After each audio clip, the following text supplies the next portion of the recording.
Morning, everybody. Got chapter 8 and 9 coming today. So yesterday he found, or in chapter 7, he found raspberry bush, was scared by a bear, and I think he's finally starting to find his way. So chapter 8 is a normal length, but chapter 9 is pretty short, so I'm going to go ahead and do out both of them this morning since I got up a little bit early. So let's see what chapter 8 and 9 have to bring. At first he thought it was a growl.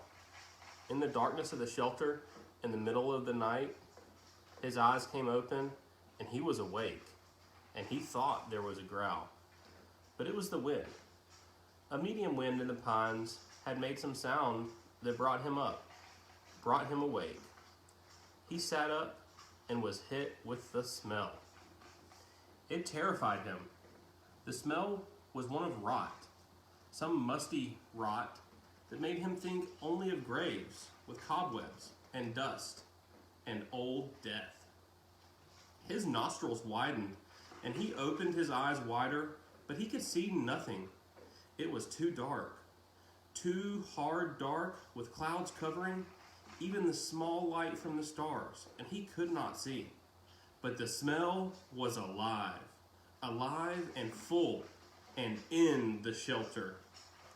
He thought of the bear, thought of Bigfoot, and every monster he had ever seen, and every fright movie he had ever watched, and his heart hammered in his throat. Then he heard the slithering, a brushing sound, a slithering, brushing sound near his feet. And he kicked out as hard as he could, kicked out and threw the hatchet at the noise, a noise coming from his throat. But the hatchet missed, sailed into the wall near it hit the rocks with a shower of sparks. A shower of sparks. And his leg was instantly torn with pain, as if 100 needles had been driven into it. Ugh! Now he screamed with pain and fear, and skittered on his backside up to the corner of the shelter, breathing through his mouth, straining to see, to hear. The slithering moved again. He thought towards him at first, and terror took him, stopping his breath. He felt he could see a low dark form, a bulk in the darkness, a shadow that lived. And now it moved away. Slithering and scraping, it moved away. And he saw, or thought he saw, it go out the door opening. He lay on his side for a moment, then pulled a rasping breath in and held it, listening for the attacker to return.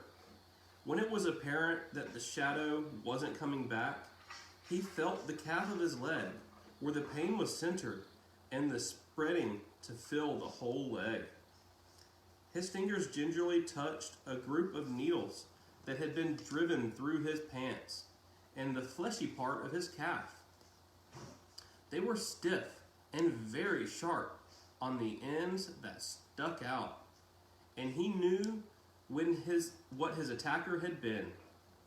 A porcupine had stumbled into his shelter, and when he had kicked it, it slapped him with his tail of quills. He touched each quill carefully. The pain made it seem as if dozens of them had been slammed into his legs, but there were only 8, pinning the cloth against his skin. He leaned back against the wall for a minute.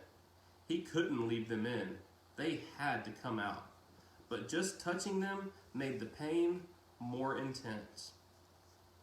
So fast, he thought, so fast things change. When he'd gone to sleep, he'd had satisfaction, and in just a moment, it was all different. He grasped one of the quills, held his breath, and jerked. It sent pain signals to his brain in tight waves, but he grabbed another, pulled it, and another quill. When he had pulled 4 of them, he stopped for a moment. The pain had gone from being a pointed injury pain to spreading in a hot smear up his legs and made him catch his breath. Some of the quills were driven in deeper than others, and they tore more when they came out. He breathed deeply twice, let out half the breath, and went back to work. Jerk, pause, jerk, and 3 more times before he lay back in the darkness. Done. The pain filled his leg now, and with it came new waves of self-pity. Sitting alone in the dark, leg aching, some mosquitoes finding him again, he started crying. It was all too much. Just too much. And he couldn't take it. Not the way it was. I can't take it this way, alone, with no fire, in the dark. And next time, it might be something worse. Maybe a bear. And it wouldn't just be quills in the leg. It would be worse. I can't do this, he thought, again and again. I can't. Brian pulled himself up until he was sitting upright back in the corner of the cave. He put his head down in his arms, across his knees, with stiffness taking his left leg, and cried until he was cried out. He did not know how long it took, but later he looked back on this time of crying in the corner of the dark cave and thought of it as when he learned the most important rule of survival, which was that feeling sorry for yourself didn't work. It wasn't just that it was wrong to do or that it was considered incorrect. It was more than that. It didn't work. When he sat alone in the darkness and cried and was done, all done with it, nothing had changed. His leg still hurt. It was still dark. He was still alone, and the self-pity had accomplished nothing. At last, he slept again, but already his patterns were changing, and the sleep was light, a resting doze more than a deep sleep, with small sounds awakening him twice in the middle of the night. In the last doze period before daylight, before he awakened finally with the morning light, and in the cloud of new mosquitoes, he dreamed. This time, it was not of his mother, not of the secret, but of his father at first, and then his friend, Terry. In the initial segment of the dream, his father was standing at the side of the living room, looking at him, and it was clear from his expression that he was trying to tell Brian something. His lip moved, but there was no sound, not a whisper. He waved his hands at Brian, made gestures in front of his face as if they were scratching something, and he worked to make the word at his mouth, but at first Brian could not see it. His lips made the shape, but no sound. Ma. Brian could hear it, could not hear it, could not understand it, and he wanted it so badly. It was so important to understand his father, to know what he was saying. He was trying to help, trying so hard, and when Brian couldn't understand, he looked cross, the way he did when Brian asked questions more than once, and he faded. Brian's father faded into a fog place Brian could not see, and the dream was almost over, or so it seemed to be, when Terry came. He was not gesturing to Brian, but sitting in the park at a bench looking at a barbecue pit for a long time. Nothing happened. Then he got up and poured some charcoal from a bag into the cooker, and then some starter fluid. And then he took a flick-tight lighter and lit the fluid. When it was burning and the charcoal was at last getting hot, he turned, noticing Brian for the first time in the dream. He turned, smiling, and pointed at the fire as if to say, "See? A fire." But it meant nothing to Brian, except that he wished he had a fire. He saw a grocery sack on the table next to Terry. Brian thought it must contain hot dogs and chips and mustard, and he could only think of food. But Terry shook his head and pointed again to the fire, and twice more he pointed to the fire, made Brian see the flames, and Brian felt his frustration and anger rise, and all he thought, all right, I see the fire, But so what? I don't have a fire. I know about fire. I know I need a fire. I know that. His eyes opened, and there was a light in the cave, a gray, dim light in the morning, of the morning. He wiped his mouth and tried to move his leg, which had stiffened like wood. There was a thirst and hunger, and he ate some raspberries from the jacket. They had spoiled a bit, seemed softer and mushier, but they still had a rich sweetness. He crushed the berries against the roof of his mouth with his tongue and drank the sweet juice as it ran down his throat. A flash of metal caught his eye, and he saw his hatchet in the sand where he had thrown it at the porcupine in the dark. He scooched up, wincing a bit, and when he had bent his stiff leg and crawled to where the hatchet lay, he picked it up and examined it and saw a chip in the top of the head. The nick wasn't too large, but the hatchet was important to him, was his only tool, and he should not have thrown it. He should keep it in his hand and make a tool of some kind to help him push the animal away. Make a staff, he thought, or a lance, and save the hatchet. Something came then, a thought as he held the hatchet. Something about the dream and his father and Terry, but he couldn't pin it down. He scrambled out and stood in the morning sun and stretched his back muscles and sore leg. The hatchet was still in his hand. As he stretched and raised it over his head and caught the first rays of morning sun, the first faint light hit the silver of the hatchet, and it flashed a brilliant gold in the light, like fire. That's it, he thought. That's what they were trying to tell me. Fire. The hatchet was key to it all. When he threw his hatchet at the porcupine in the cave and it missed and hit the stone wall, it had showered sparks, a golden shower of sparks in the dark, as golden with fire as sun was now. The hatchet was the answer. That's what his father and Terry had been trying to tell him. Somehow he could get fire from the hatchet. The sparks would make fire. Brian went back into the shelter and studied the wall. It was some form of chalky granite or sandstone, but embedded in it were large pieces of a darker and harder and darker stone. It only took him a minute to find where the hatchet had struck. The steel had nicked into the edge of one of the darker stone pieces. Brian turned the head backwards so he would only strike the flat rear of the hatchet and hit the black rock gently, too gently, and nothing happened. He struck harder, a glancing blow, and 2 or 3 weak sparks chipped off the rock and died immediately.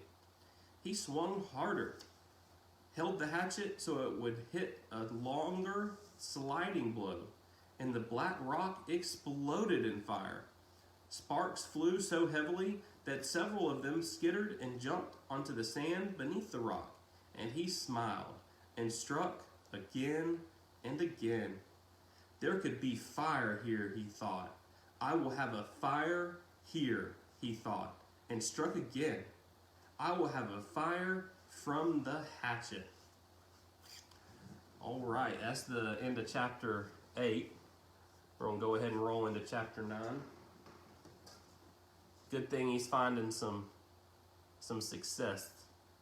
Definitely excited about him finding fire. Let's see if he can make a good fire ring in his campsite.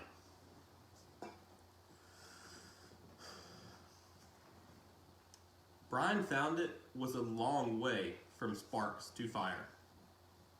Clearly, there had to be something for the sparks to ignite, some kind of tinder or kindling.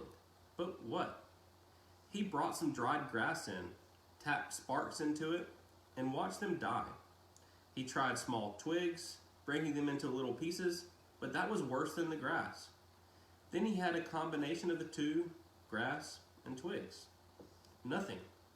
He had no trouble getting sparks, but the tiny bits of hot stone or metal, he couldn't tell which they were, just sputtered and died. He needed something finer, something soft and fine and fluffy to catch the bits of fire. Shredded paper would be nice, but he had no paper. So close, he said aloud, so close. He put the hatchet back into his belt and went out of the shelter, limping on his sore leg. There had to be something. Had to be. Man had made fire. There had been fire for thousands, millions of years. There had to be a way. He dug into his pockets and found the $20 bill in his wallet. Paper. Worthless paper out here. But if he could get a fire going. He ripped the 20 into tiny pieces, made a pile of pieces, and hit sparks into them. Nothing happened. They just wouldn't take the sparks. But there had to be a way, some way to do it. Not 20 feet to his right, leaning over the water, were birches, and he stood looking at them for a full half-minute before it registered in his mind. They were a beautiful white with bark like clean, slightly speckled paper. Paper. He moved to the trees, where the bark was peeling from the trunks it lifted in tiny tendrils, almost fluffs. Brian plucked some of them loose, rolled them in his finger. They seemed flammable, dry, and nearly powdery. He pulled and twisted bits off the tree, packing them in one hand while he picked them with the other, picking all and gathering until he had a wad close to the size of a baseball. Then he went back to the shelter and arranged the ball of birch bark peelings at the base of the black rock. As an afterthought, he threw in the remains of the $20 bill. He struck, and a stream of sparks fell into the bark and quickly died. But this time, one spark fell into a small hair of dry bark, almost a thread of bark, and seemed to glow a bit brighter before it died. The material had to be finer. There had to be a soft and incredibly fine nest for the sparks. I must make a home for the sparks, he thought. A perfect home where they won't stay. They won't make fire. He started ripping the bark, using his fingernails at first, but when that didn't work, he used the sharp edge of the hatchet, cutting the bark into thin slivers, hair so fine they were almost not there. It was painstaking work, slow work, and he stayed with it for over 2 hours. Twice he stopped for a handful of berries and once to go to the lake for a drink. Then back to work, with the sun on his back, until at last he had a ball of fluff as big as a grapefruit, dry birch bark fluff. He positioned his spark nest, as he thought of it, at the base of a rock, used his thumb to make a small depression in the middle, and slammed the back of the hatchet across the black rock. A cloud of sparks rained down, most of them missing the nest, but some, perhaps 30 or so, hit the depression, and of those 6 or 7, found fuel and grew, smoldered and caused the bark to take a red glow. Then they went out. Close. He was close. He repositioned the nest, made a smaller and new dent with his thumb, and struck again. More sparks and a slight glow, then nothing. It's me, he thought. I'm doing something wrong. I do not know this. A cave dweller would have found fire by now. A Cro-Magnon man would have found fire by now, but I do not know this. I do not know how to make fire. Maybe not enough sparks. He settled the nest in place once more and hit the rocks with a series of blows. As fast as he could, the sparks flowed like a golden waterfall. At first, they seemed to take. There were many sparks that found life and took briefly, but they all died, starved. He leaned back. They are like me. They are starving. There wasn't quantity. It wasn't quantity. There were plenty of sparks, but they needed more. I would kill, he thought suddenly, for a book of matches. Just one book. Just one match. I would kill. What makes fire? He thought back to school, to all those science classes. Had he ever learned what made a fire? Did a teacher ever stand up and say, "This is what makes fire"? He shook his head, tried to focus his thoughts. What did it take? You have to have fuel, he thought, and he had that. The bark was fuel. Oxygen. There had to be air. He needed to add air. He had a fan on it. He had to fan on it. Blow on it. He made a nest ready again. Held the hatchet back. Tensed and struck 4 quick blows. Sparks came down and he leaned forward as fast as he could and blew. Too hard. There was a bright, almost intense glow, and then it was gone. He had blown it out. Another set of strikes, more sparks. He leaned and blew, but gently this time, holding back and aiming the stream of air from his mouth to hit the brightest spot. 5 or 6 sparks had fallen into a tight mass of bark hair, and Brian centered his efforts there. The sparks grew with his gentle breath. The red glow moved from the sparks themselves into the bark, moved and grew and became worms, glowing red worms. They crawled up in the bark hairs and caught other threads of bark and grew until there was a pocket of red as big as a quarter, a glowing red coal of heat.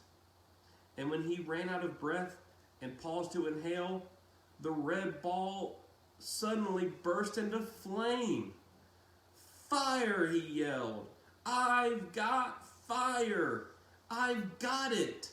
I've got it!" But the flames were thick and oily and burning fast, consuming the ball of bark as fast as if it were gasoline. He had to feed the flames, keep them going. Working as fast as he could, he carefully placed the dry grass and wood pieces that he had tried at first on top of the bark and was gratified to see them take. But they would go fast. He needed more and more. He could not let the flames go out. He ran from the shelter to the pines and started breaking off the low, dead, small limbs. These he threw in the shelter, went back for more, threw those in, and squatted to break and feed the hungry flames. When the small wood was going well, he went out and found larger wood and did not relax until that was going. Then he leaned back against the wood brace of the door and smiled. He had a friend, he thought. I have a friend now. A hungry friend, but a good one. I have a friend named Fire. Hello, Fire. The curve of the rock back made an almost perfect drawing flue that carried the smoke up through the cracks of the roof, but it held the heat. If he kept a small fire, it would be perfect and would keep anything like the porcupine from coming through the door again. A friend and a guard, he thought. So much from a little spark. A friend and a guard from a tiny spark. He looked around and wished he had somebody to tell this thing, to show this thing that he had done. But there was nobody. Nothing but the trees and the sun and the breeze and the lake. Nobody. And he thought, rolling thoughts, with the smoke curling over his head and the smile still half his face. He thought, I wonder what they're doing now. I wonder what my father is doing now. I wonder what my mother is doing now. I wonder if she is with him. Well, how about that? They made him a little bird's nest with the birch bark. Took a little bit of trial and error, but now our boy's got fire. I think things are going to start picking up for him here shortly. So we'll look into chapter 10 in the next couple mornings. Doing some sawmilling tomorrow morning, so maybe Sunday morning we'll catch up chapter 10. All right, everybody, have a great day. Happy Friday.